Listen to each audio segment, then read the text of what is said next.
Je m'interroge sur la viabilité des droits inscrits dans la Charte des Nations Unies, alors qu'un pays comme la Mauritanie en est membre du Conseil des droits de l'homme.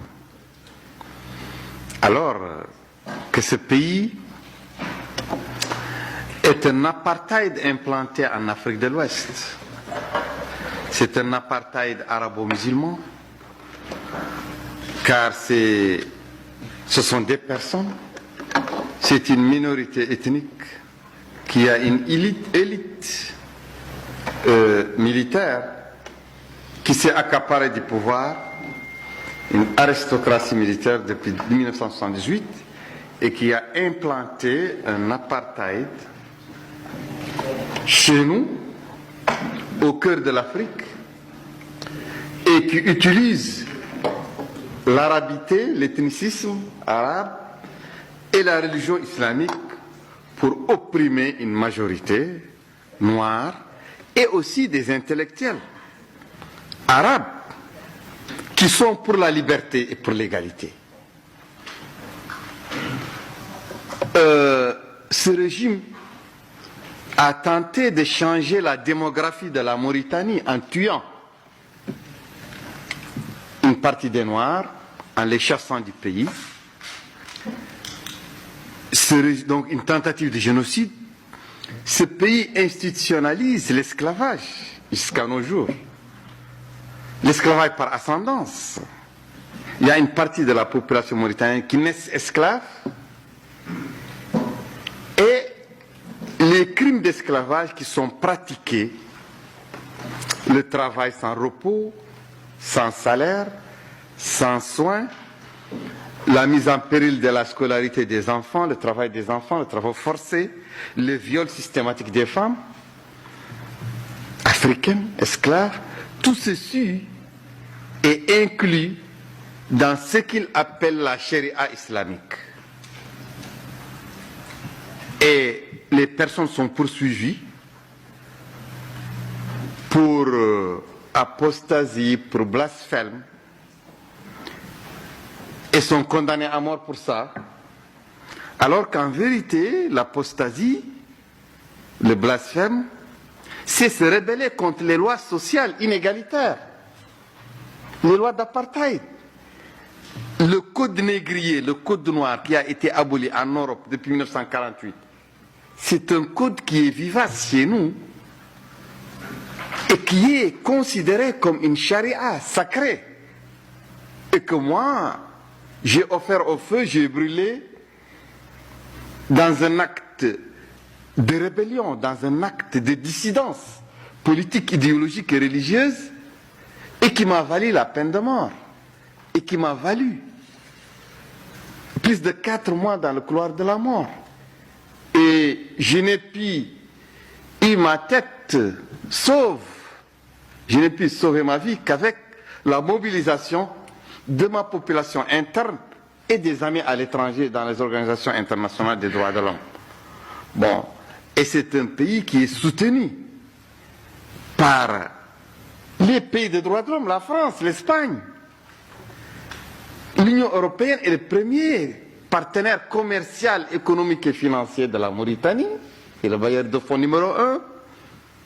L'Union africaine est le premier soutien diplomatique de ce pays qui institue l'apartheid en Afrique de l'Ouest. Et les États-Unis d'Amérique sont le premier soutien militaire et sécuritaire pour ce pays. Il y a une minorité qui dirige. Nous avons opté pour la non-violence, la lutte non-violente. Et nous avons des partis, nos mouvements sont interdits, comme l'ANC était interdite en Afrique du Sud. Et les dernières élections, j'ai pu être élu au Parlement, je suis parlementaire, lorsque j'ai utilisé un autre parti, parce que notre parti est interdit, et lorsque ma candidature a été validée, on m'a mis en prison pour empêcher que je fasse la campagne. J'ai été élu député d'une cellule de prison noire, insalubre, sans pouvoir faire la campagne. Et malgré mon élection comme député, je suis resté en prison pendant 4 mois.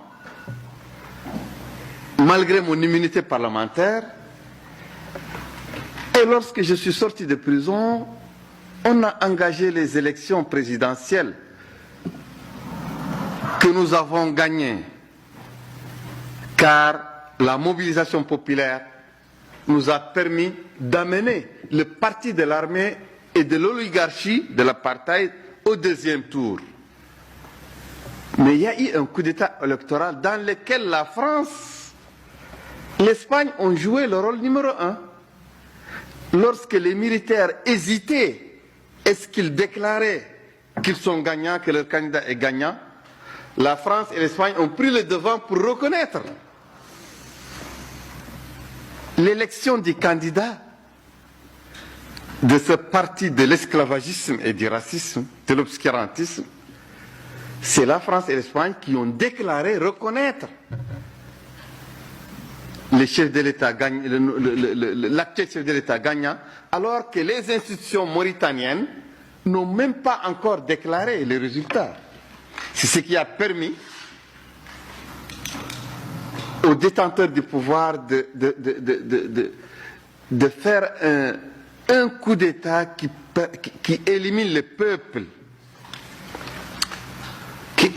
peuple, de la direction des affaires du pays. Nous sommes interdits politiquement. Notre association Iran-Mauritanie est interdite.